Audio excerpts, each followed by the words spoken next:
Paris, sacré champion la semaine dernière, il reste pour le podium et les places européennes un beau combat que ce classico entre Montpellier et Chambéry peut illuminer.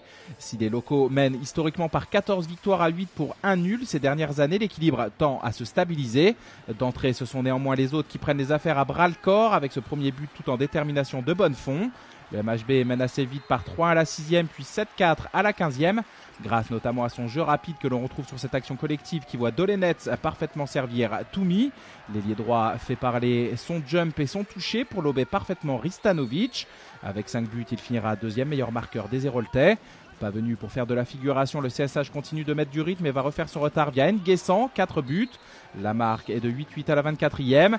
Les deux équipes vont alors se rendre coup pour coup pendant un long moment. D'abord pour allier la mi-temps avec ce but de Dolenets, qui finira la partie à 7 unités, auquel répondra le gaucher adverse Matulic en toute fin d'envol.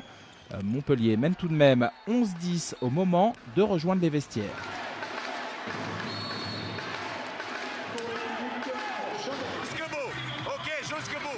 Après la pause réglementaire, le match repart sur le même rythme qu'en fin de première période. Melvin Richardson, auteur de 11 buts, donne le ton du côté des Savoyards et signe son deuxième meilleur total de la saison. Face à lui, les autres peuvent opposer un beau Borges sur l'aile gauche. Avec 3 buts, le Brésilien assure au poste pendant que Guigou est à la main. Le score est de 20-20 à la 45e. Le MHB va alors sembler prendre une option sur la fin de rencontre en s'offrant 2 buts de mieux à la 48e. 22-20 puis 25-23 à la 55e. Sous le feu, Chambéry n'implose pas et se bat fort pour revenir à hauteur. Marquer dans cette fin de partie est vraiment ardu et il faut beaucoup de mouvements pour y parvenir, comme sur ce service de Richardson pour 2-13. Le score est de 25-25 à la 58e, puis de 27-27 à la 59e. Il reste ensuite une dernière combinaison à Montpellier pour tenter de s'offrir la victoire.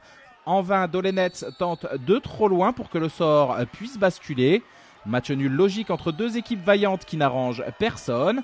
Montpellier est 4e juste devant son visiteur qui doit désormais gérer sa triple confrontation face à Saint-Raphaël en Coupe UHF et championnat.